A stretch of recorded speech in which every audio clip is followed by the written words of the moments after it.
Shalom y bienvenidos a Vía Haftaj Israel, una frase hebrea que significa amarás a Israel. Esperamos que se queden con nosotros durante los próximos 30 minutos, ya que nuestro maestro, el Dr. Baruch, nos compartirá una enseñanza expositiva de la Biblia. El Dr. Baruch es profesor titular del Instituto Zera Abraham, con sede en Israel. Aunque todos los cursos en el instituto se imparten en hebreo, el Dr. Baruch se complace en compartir esta enseñanza en inglés con doblaje al español. Para más información, visítenos en amarasaisrael.org o descargue nuestra aplicación móvil Mi Estudio Bíblico. Aquí está Baruch y la lección de hoy. Durante las próximas 3 semanas, estaremos analizando una historia que relata las palabras que Estefanos o Esteban dijo ante el Sanedrín. La semana pasada, vimos al final que una serie de falsas acusaciones fueron proferidas en contra de Esteban. Y quiero que veas cómo una escritura que leímos anteriormente es tan importante. Vayamos juntos, por favor, al Salmo 112 y noten lo que dice en el versículo 7. Mishmoa Ra'ah, de un reporte maligno, de un rumor maligno, algo que escuchamos y que son malas noticias sobre uno mismo, ¿qué dice David? Y David fue calumniado en su vida. Pero noten lo que dice aquí. Lo ira significa no temerá, no le dará un lugar, ni le dará importancia en su vida. Él no responderá a lo que escuche y actuará de una manera que esté fuera del carácter de Dios, fuera de la voluntad de Dios para él. ¿Qué hará? Él establecerá su corazón. Esta frase es muy importante. Tener un leiv najón, un corazón recto. ¿Y cómo logramos un corazón recto? Noten cómo termina este versículo. Betuach bei Adonai, que confía en el Señor, tiene su seguridad o su confianza en el Señor. Entonces, cuando tienes confianza en el Señor, no vas a tener temor de estos rumores malignos, estas calumnias perversas en tu contra. ¿Qué harás? Exactamente lo que hace Esteban en este pasaje, y eso es testificar de la fidelidad de Dios de generación en generación. Ve conmigo, como dije, al libro de Hechos, capítulo 7. Libro de Hechos, capítulo 7. Terminamos la semana pasada el capítulo 6, como les comenté, con estas falsas acusaciones, según las cuales Esteban había hablado en contra de Dios, en contra de la Torá. Quería cambiar cosas. Todas estas eran mentiras, engaños. Y el sumo sacerdote, noten cómo empezamos, capítulo 7, verso 1. Y el sumo sacerdote dijo, sí, pues, estas cosas han sido. Este es un modismo en el idioma griego, con el que el sumo sacerdote dice, ¿son estas cosas así? ¿Tienen base estas acusaciones? Está haciendo una pregunta. Podríamos traducirlo así. ¿Es esto verdad? Aunque la palabra verdad no aparece allí, pero es la implicación. El sumo sacerdote pregunta, ¿es esto así? Leamos ahora el verso 2. Lo que dice aquí es que refiriéndose a Esteban, habló. Y noten lo que dice. Varones, hermanos y padres. Él está diciendo primero aquí varones o personas en general, y luego dice hermanos, y creo que allí se refiere a los creyentes que también están allí. Después dice padres, y esa es una manera muy respetuosa para referirse al Sanedrín. Esteban inicia su discurso de una manera muy respetuosa, reconociendo al pueblo de Israel, a los creyentes que están en Israel y también al liderazgo israelita cuando dice padres. Entonces dice, varones, hermanos y padres, ustedes han oído que el Dios de la gloria se le apareció a nuestro padre Abraham cuando estaba en Mesopotamia. Lo primero que él menciona es a Abraham. Y eso es significativo, porque Abraham fue un hombre a quien, ¿qué dice aquí? A quien Dios se le apareció. Existe una porción de la Torá, y esta porción es llamada Vayeraj, que significa Él apareció. ¿Quién apareció? El Señor. Y Él se le apareció a Abraham. Este es un pasaje clave que muestra cuando Abraham empieza a actuar de una manera muy significativa y poderosa, reconociendo, y aquí está la clave, reconociendo la autoridad de Dios en su vida, la provisión de Dios, los propósitos de Dios, y todo esto viene previo al nacimiento de Isaac. Volveremos a este punto. Dios se está moviendo en la vida de Abraham. Cuando Dios se le aparece, debemos entender algo, y es que en este contexto, todavía Isaac no había nacido, y lo demostraré en un momento, pero seguimos leyendo. El Dios de la gloria. Esta expresión, si la rastreas bien, sí, Dios es glorioso. ¿Y dónde se manifestará su gloria? Esa gloria será manifestada en el reino. Cuando estudiamos el discurso que Estefanos empezó a compartir, vemos que tiene un contexto de reino. Él brindará datos históricos para lograr que la gente llegue a la conclusión de que Dios ha enviado al rey al mundo, pero ellos lo rechazaron. Mira de nuevo. Han escuchado que el Dios de la gloria se le apareció a nuestro padre Abraham. Y noten lo que dice, a nuestro padre. Lo primero que él quiere dejar en claro es que no está estableciendo una religión diferente. No está hablando en contra de la Torá, sino que está fijando su argumento, compartiendo su confesión, su fe. Y lo primero que menciona es la Torá. Y a Abraham, el patriarca de la fe judía. Dice, el Dios de gloria se le apareció a nuestro padre Abraham cuando estaba en Mesopotamia, lo cual es una referencia al Galut, al exilio. Abraham no estaba donde Dios quería que estuviese, pero esa aparición, esa manifestación del Dios de la gloria a Abraham era para redirigirle hacia donde Dios quería que estuviese. Y permíteme sugerirte esta tarde que es muy importante que seamos sensibles a la redirección de Dios en nuestras vidas, donde Él quiere posicionarnos. A veces se trata de algo físico, a veces de nuestra manera de pensar, y a veces es con respecto a nuestro llamado. Él quiere redirigir nuestra manera de vivir. ¿A qué le damos énfasis, la pasión y prioridades de nuestra vida? Todo cambia en la vida de Abraham cuando Dios se le aparece. Entonces, Dios se le aparece en Mesopotamia. Leamos ahora la segunda parte del verso 2. Antes de que él morase en Canaán. La palabra Canaán está relacionada con la promesa. El término Canaán, en hebreo, así mismo se pronuncia. Cuando lo analizamos, tiene que ver con un verbo del cual esta palabra se deriva, que significa sumisión. Todo esto nos hace ver que en efecto es la tierra de la promesa, pero también la tierra de la sumisión. Es solo cuando nos sometemos que vamos a tener la esperanza de recibir las promesas de Dios. Mira ahora el verso 3. Y le dijo a él, vete o sal fuera. Y en hebreo podemos regresar a Génesis capítulo 12 y buscar la frase lech lachá, sal fuera. Tienes que moverte. Y de esto es de lo que habla esta palabra, de salir.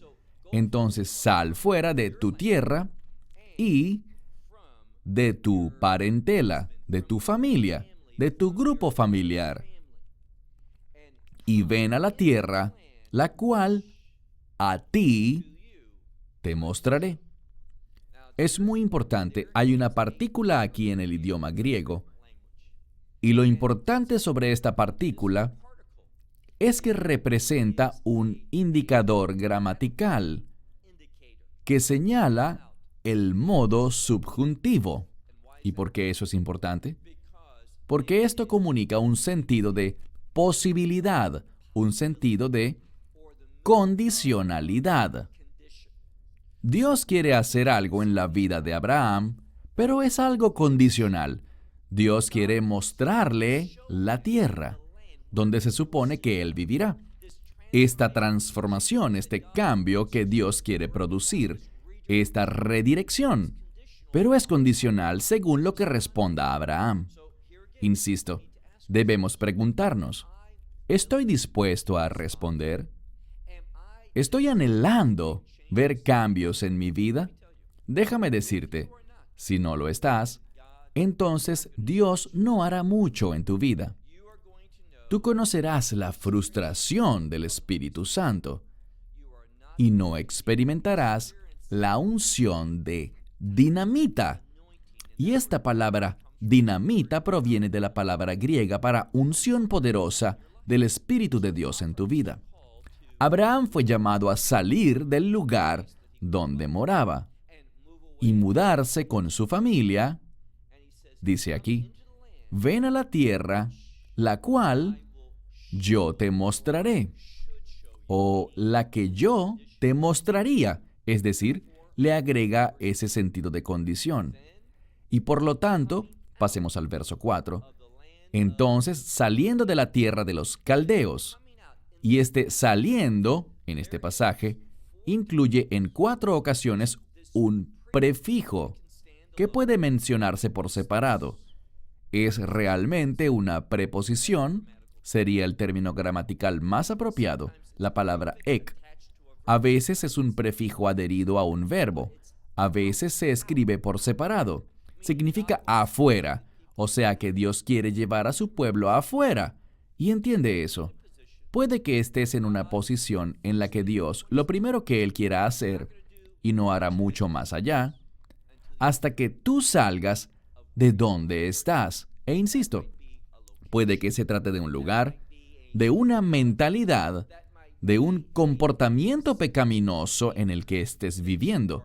Puede ser una filosofía de vida, lo que sea.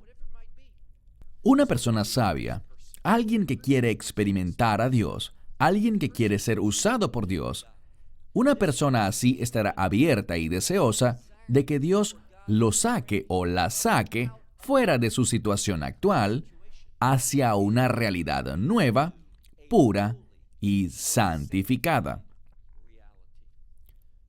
Leemos en el verso 4, entonces saliendo de la tierra de los caldeos, habitó en Canaán. Seguimos en el verso 4. Y así, esto básicamente significa y entonces, como resultado de lo anterior, y entonces, después de la muerte de su padre, y leemos una palabra muy especial. Esta es una palabra que significa, en algún contexto sería inmigrar, salir de donde uno vive hacia la tierra de Israel, hacer aliá. Pero esta palabra habla sobre un cambio de herencia en este contexto. Entonces, ¿qué hizo él? Dice, después de la muerte de su padre, él, podrías traducir, lo removió, o lo trajo, o lo hizo inmigrar hacia esta tierra, en la cual ustedes ahora habitan. Él está hablando de Dios, moviéndose y revelándole la verdad a Abraham, y es extraño porque después de la muerte de su padre, ¿qué le sucedió? Se le hizo inmigrar, y el punto es que después de la muerte del padre de Abraham, Dios lo redirigió, lo removió, ¿hacia dónde?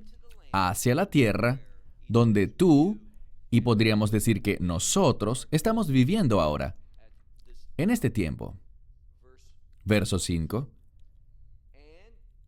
Y no le fue dado, él no le dio a él, herencia en ella, ni siquiera donde reposar el pie, un lugar para su pie. Esto parece algo altamente problemático. Abraham llegó, inmigró a la tierra de Canaán, es decir, a la tierra de Israel, pero él no recibió una heredad inicialmente. Él no tenía un lugar propio en la tierra, es decir, que no tenía un lugar donde morar. Y hablaremos sobre la razón en un momento. ¿Qué hizo entonces? Sigue leyendo. Y le fue proclamado a él que recibiría, ¿qué? Leemos. Que a él se le dijo que recibiría, dice aquí, que a él se le daría una posesión. Creo que esta sería la mejor manera de traducirlo. Que él recibiría una posesión dentro de ella. No la recibió al principio, no tenía un lugar propio, pero Dios le dijo, le prometió que él tendría una posesión allí. No solo para él, sino también para su simiente después de él. Y en ese tiempo, como les anticipé antes, en ese tiempo, él todavía no tenía hijos.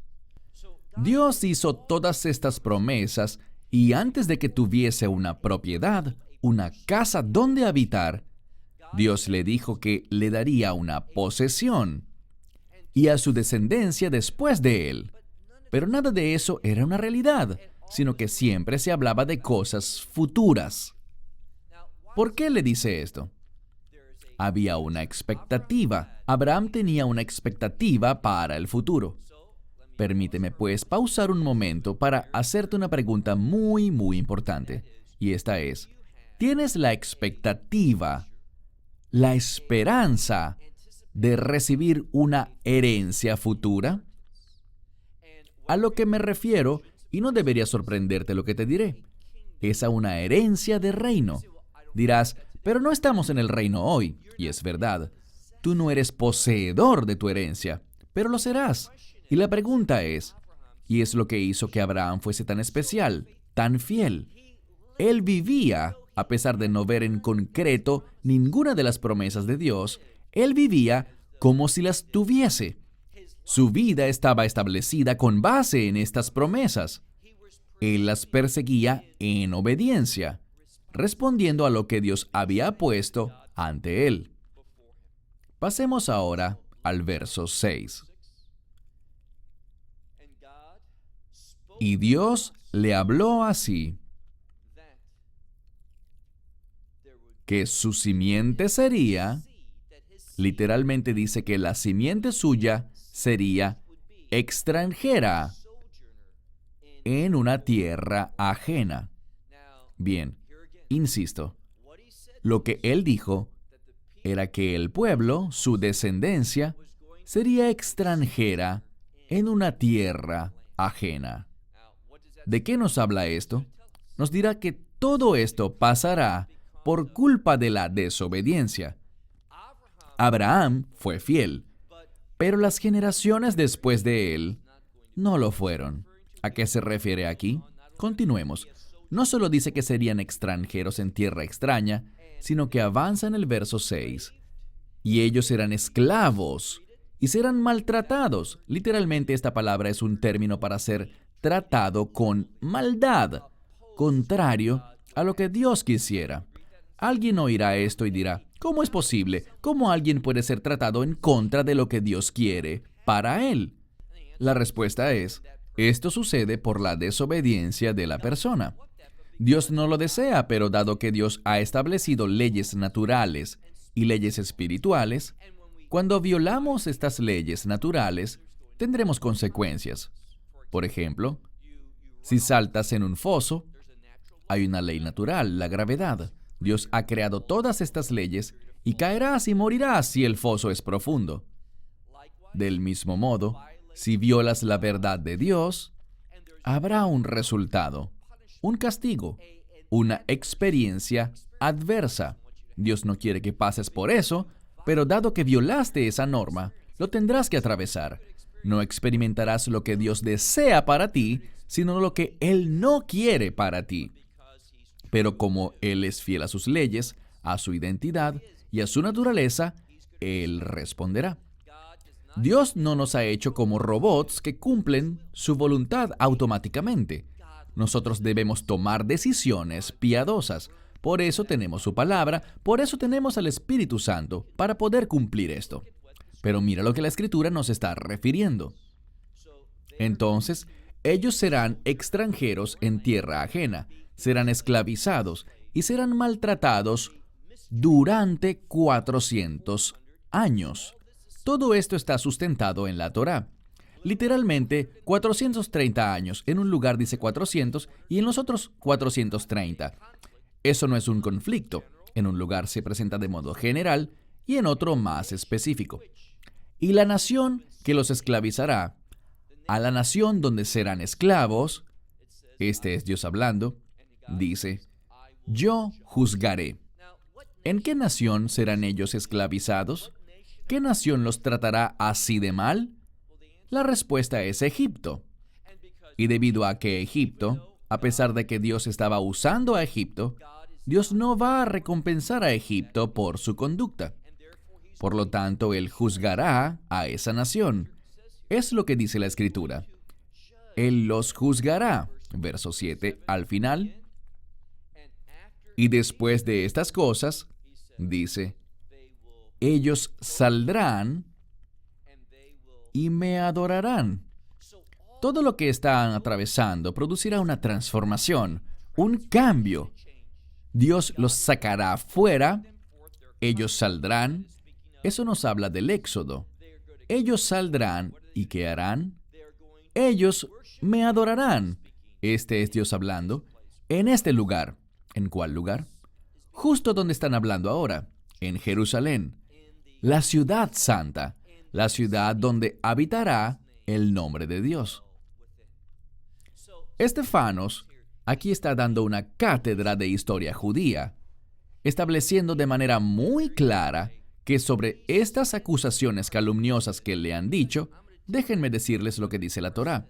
Esto es lo que implica Esteban, que es una persona consciente de la Torá, que conoce la Torá, que vive y basa su fe sobre lo que dice la Torá. Noten cómo esta salida, esta redención, tiene el fin de adorar a Dios en este lugar. Sigamos leyendo ahora en el verso 8. ¿Qué se menciona? Y le dio a él, aquí vamos de regreso con Abraham. Así que vimos una profecía que Dios le dio a Abraham, y ahora él volverá a donde nos encontrábamos anteriormente en el libro de Génesis, específicamente Génesis 17. Y le dio a él el pacto de la circuncisión.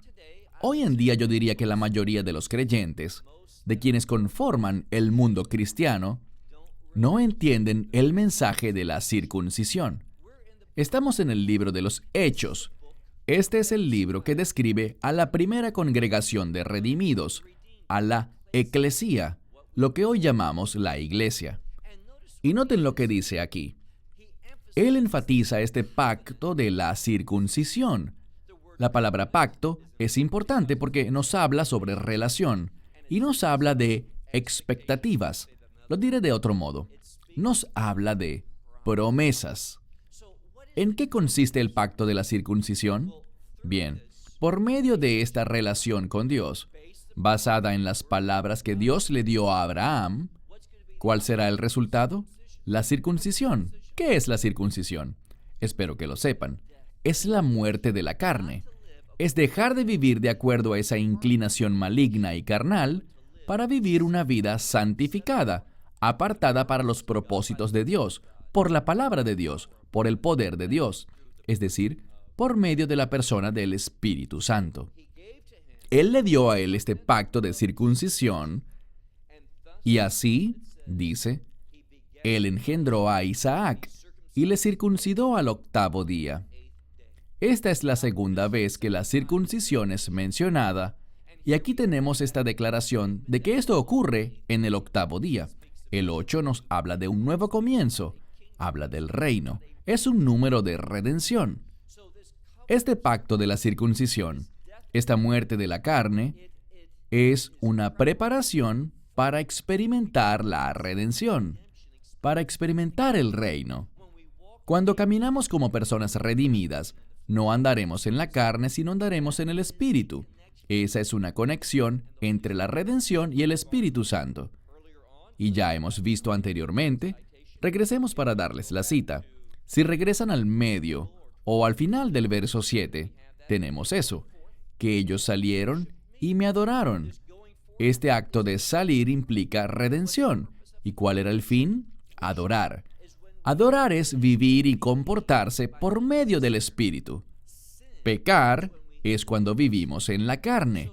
La circuncisión es la muerte de la carne, con el fin de poder vivir una vida redimida en adoración, y expresamos así ese número 8, es decir, ese número de reino. Manifestamos el reino.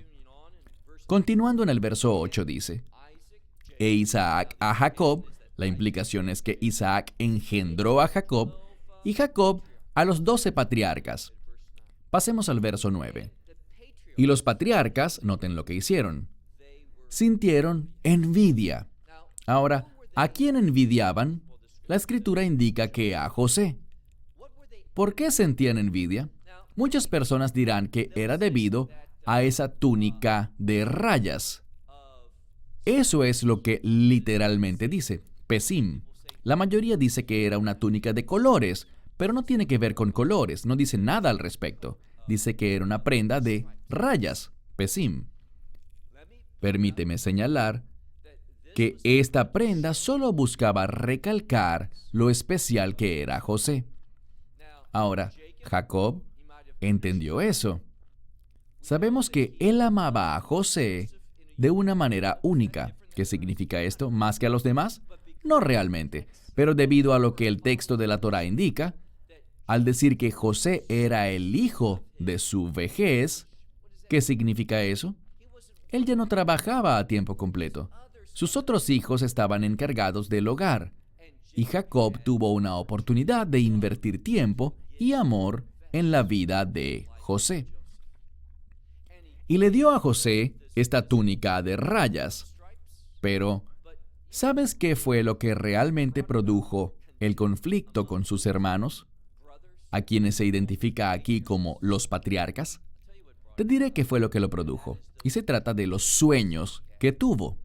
Dios le estaba hablando. José estaba recibiendo revelaciones que deseaba compartir. ¿Y qué pasó? Sus hermanos rechazaron esa revelación.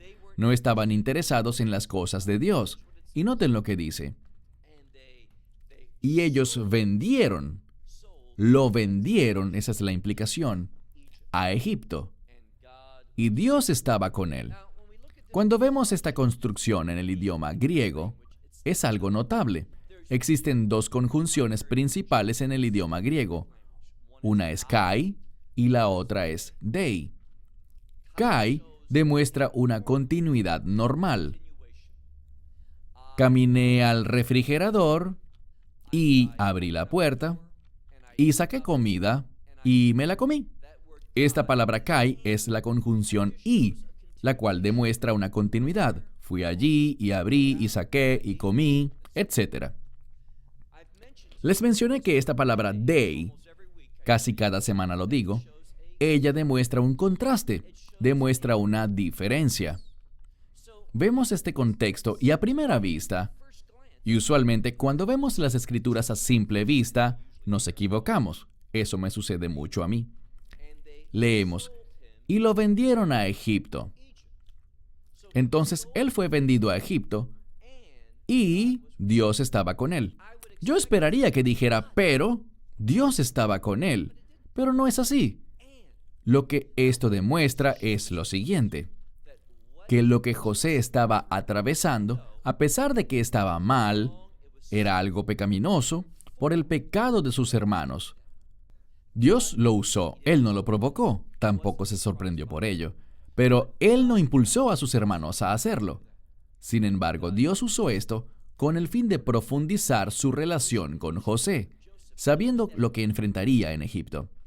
Todas las calumnias, el maltrato, los años y décadas o más de trabajo duro en prisión, todo esto lo preparó para la tarea. Entonces dice, Mira al final del verso 9. Y Dios estaba con él. Verso 10. Y Dios lo libró de todas sus delipsis, es decir, de todas sus tribulaciones, de todas sus pruebas. Y le dio, noten esto, fue debido a estas pruebas. ¿Pudo haberlo obtenido José por otra vía? Sí, pudo hacerlo. Dios no necesita o desea utilizar pruebas duras para darnos algo. Pero, algunas veces, esa escuela de dificultades, lo que atravesamos, nos enseña muchas cosas. Y dice que Dios le dio a él gracia y sabiduría delante o en presencia de Faraón, rey de Egipto. Todo esto que ocurrió, todo sirvió para preparar a José con el fin de venir delante del Faraón y mostrar o demostrar a la vista del Faraón esta gracia y sabiduría. La gracia tiene como fin que la voluntad de Dios, sus promesas de pacto, se hagan realidad. Es lo que Dios provee para obtener un resultado. Y la sabiduría es el discernimiento en acción. No solo discernimiento, sino es discernir y tomar las acciones adecuadas y la conducta correcta. Seguimos leyendo en el verso 10. Y él designó, este es el rey de Egipto, Faraón, lo designó como líder sobre Egipto y sobre toda su casa. ¿Qué vemos aquí? Vemos cuánto el Faraón confiaba en José. El Faraón fue capaz de ver algo único en José, que era alguien digno de confianza, y por lo tanto lo nombró líder de todo Egipto y de toda su casa. Verso 11. Esto fue providencial porque venía una gran hambruna. Y las hambrunas son muestras del desagrado de Dios. A él le desagradó Egipto debido a su idolatría. También le desagradó la familia de Jacob debido a su falta de fidelidad, a su rebeldía, a su deseo de rechazar la revelación de Dios por medio de los sueños que le había dado a José. Así que, leamos ahora el verso 11. Y vino una hambruna en todo Egipto y Canaán, y gran tribulación. Segunda vez que leemos la palabra tribulación aquí. Si eres un buen estudiante del Nuevo Testamento, sabrás que la palabra delipsis es una palabra usada también en referencia a los últimos días. Y José, lo que él atravesó, lo preparó para que pudiera vivir con discernimiento, o sea, que la gente pudiera ver su singularidad y ver el éxito que él sería capaz de recibir y demostrar debido a lo que él atravesó, la gracia y la sabiduría que había recibido. Leamos de nuevo. Dice que vino una hambruna en toda la tierra de Egipto y Canaán, y gran aflicción, y no se encontró comida, o sustento, o provisión, por los padres. Literalmente, los padres no encontraron sustento. Verso 12. Pero Jacob escuchó. Jacob era el líder, y él escuchó. Vemos muchas veces que las cosas empiezan a moverse para el bien en la vida de una persona o de un pueblo gracias a que escuchan. Esto es revelación. Tú dirás, bueno, es solo que escuchó que había comida en Egipto, pero esto era parte del plan de Dios, con el fin de que pasara lo que Dios dijo que pasaría, que este pueblo sería extranjero en una tierra ajena y que ellos serían maltratados. Todo esto había sido profetizado. Y ahora vemos que está sucediendo. Entonces los padres, los patriarcas, no hallaron sustento alguno. Pero Jacob escuchó que había semilla, o grano, o maíz en Egipto. ¿Y qué hizo? Él los envió fuera. Eso es literalmente lo que dice. Muchos saben que la palabra estelo es enviar de manera genérica, y la palabra apo es enviar a alguien con un propósito. También está la palabra apóstol, que es la adaptación al español de la palabra apostelo, que significa enviado. Un apóstol es alguien que ha sido enviado a cumplir algo. Pero aquí encontramos una segunda proposición o prefijo. Es una proposición que funciona como prefijo aquí. Y este segundo prefijo es la palabra afuera. Así que aquí este afuera se refiere al exilio. Los patriarcas fueron desobedientes. Rechazaron a José, por lo que tendrán que salir de la tierra. Muchos individuos ignorantes que apoyan la teología del reemplazo, que creen que Dios le ha dado la espalda a Israel, que sus promesas y pactos ya no están vigentes para el pueblo judío, para los hijos e hijas de Jacob, ellos piensan que, aquí está, ellos rompieron su pacto con Dios, actuaron de manera infiel y Dios los envió al exilio. Es verdad, y esto tenía que ocurrir durante 400 años, porque 400, el número 4, igual que el 400 o el 4000, se relaciona con el mundo. Dios hizo esto para beneficiar al mundo entero. ¿Por qué lo digo?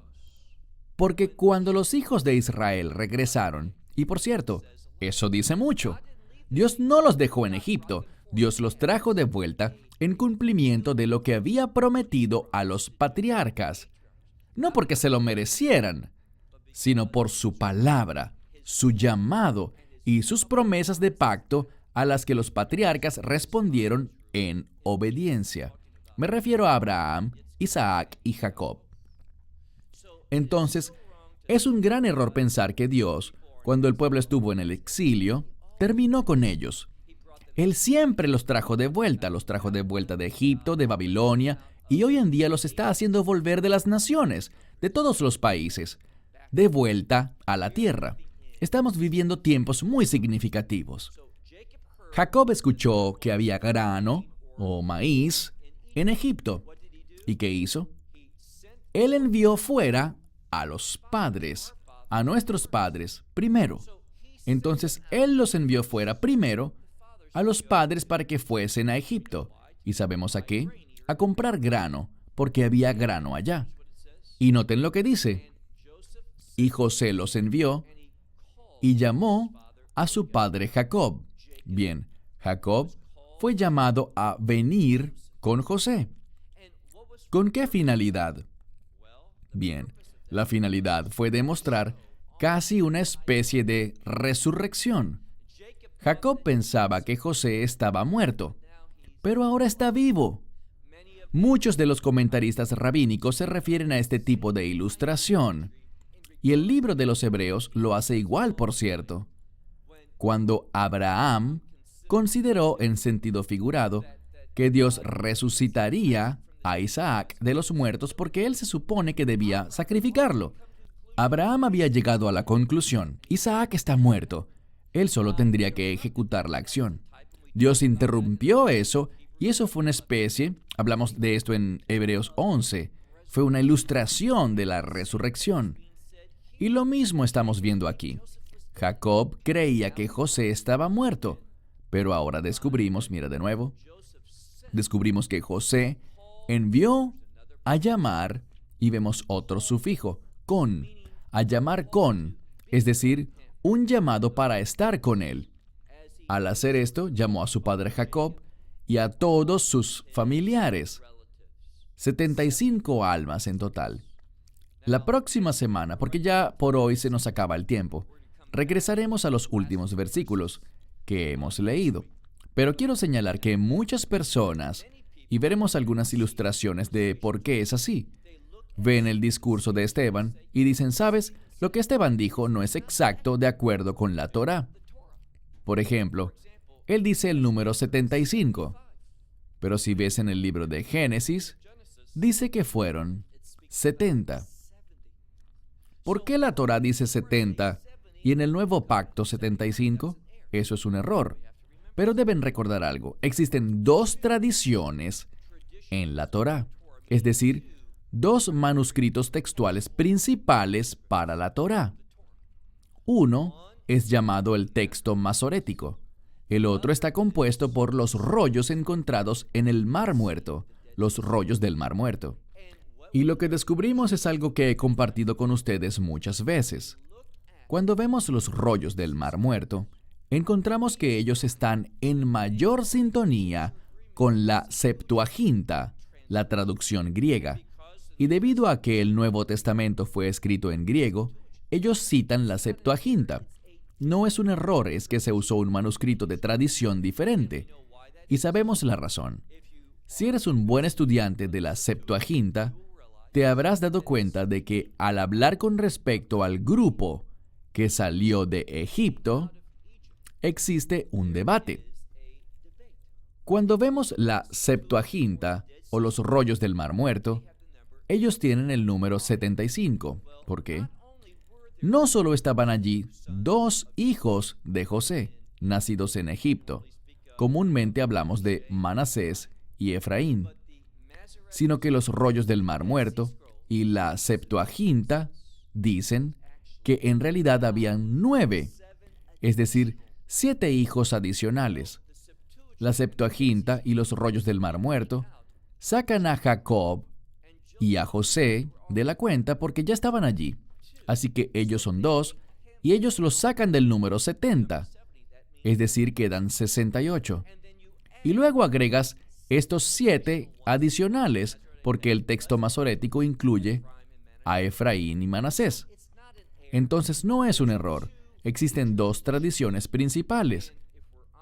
Y si somos honestos, los rollos del Mar Muerto, sobre los cuales se basa la Septuaginta, es una mejor tradición, un mejor manuscrito. Cuando digo tradición, estoy hablando sobre una familia de manuscritos. Tenemos 2 principales familias de manuscritos. El texto masorético, que fue hecho en el siglo 7 después de Cristo, y los rollos del Mar Muerto, que fueron hechos cerca de la época del Mesías, de su nacimiento. Así que obviamente textos 700 años más antiguos serían mejores. Así que no es un error, no es una equivocación. Aquí Estefanos, al hablar, simplemente está hablando basado en el manuscrito que él tenía, el cual era el usado en el momento. La Septuaginta, la traducción griega, era la que él estaba citando, no fue un error. Por eso tenemos el número total de 75 individuos. Pasemos al verso 15. Y Jacob descendió a Egipto, y allí murió, y también los padres. Me voy a detener aquí en el verso 15, porque vamos a entrar en otro asunto que requerirá más tiempo de analizar. Y estoy hablando de lo que los críticos dicen que es otro error. El problema es de lo que hemos venido hablando. Y quiero darles una especie de base para esto, hacer una declaración en resumen, y así finalizaremos el estudio. Cuando vemos lo que se ha dicho aquí, la persona clave es José. Cuando hablamos sobre la parcela de tierra que Abraham compró, usualmente nos referimos a lo que encontramos en el libro de Génesis, específicamente en Génesis 23, cuando Abraham compró de los hijos de Het, les compró el Maraja Machpelah, la cueva o tumba de los patriarcas, donde Abraham, Isaac, Jacob, Sara, Rebeca y también Lea están sepultados. Esas 3 parejas. Y por cierto, la palabra Machpelah viene de la palabra multiplicar o duplicar algo. Entonces es la cueva de los múltiplos, la cueva de los dobles, en referencia a estas parejas: Abraham y Sara, Isaac y Rebeca, Jacob y Lea. Sabemos que Raquel fue enterrada cerca de Betlehem, Belén. Pero en este pasaje, ¿quién toma protagonismo? ¿Quién está en el centro? José. José no fue enterrado en Hebrón. Repito, José no fue enterrado en Hebrón. Él fue sepultado en Siquem, y presumiblemente, esto no debería ser difícil de entender, cuando trajeron los huesos de José, como él ordenó, a la tierra, lo sepultaron en Siquem, y no hay desacuerdo con esto. Sería difícil creer que los otros patriarcas, y no me refiero a Abraham, Isaac y Jacob, sino que me refiero a sus hermanos, que todos ellos fueron enterrados en Siquem. Y Siquem tiene que ver con una idea de suprema importancia, y esta se refiere a la morada de Dios. Vemos aquí en este pasaje de la Escritura que Siquem será el lugar de mayor importancia, no Hebrón. Les daré más información al respecto cuando iniciemos nuestro estudio la próxima semana y sigamos avanzando en el libro de Hechos capítulo 7. Hasta la próxima semana. Que Dios les bendiga ricamente. Shalom desde Israel. Shalom from Israel. Esperamos que te hayas edificado con el mensaje de hoy y lo compartas con otros. Te invitamos a seguir nuestros estudios cada semana por este canal y por el portal de YouTube de Amarás a Israel. También puedes descargar nuestra aplicación móvil gratuita, Mi Estudio Bíblico. Finalmente, para obtener más información sobre nosotros, visita nuestra web amarasaisrael.org, donde encontrarás otras conferencias de Baruch en audio, video y texto. Hasta el próximo programa. Que el Señor te bendiga en Yeshua HaMashiach, Jesús el Mesías, mientras caminas con Él. Shalom desde Israel.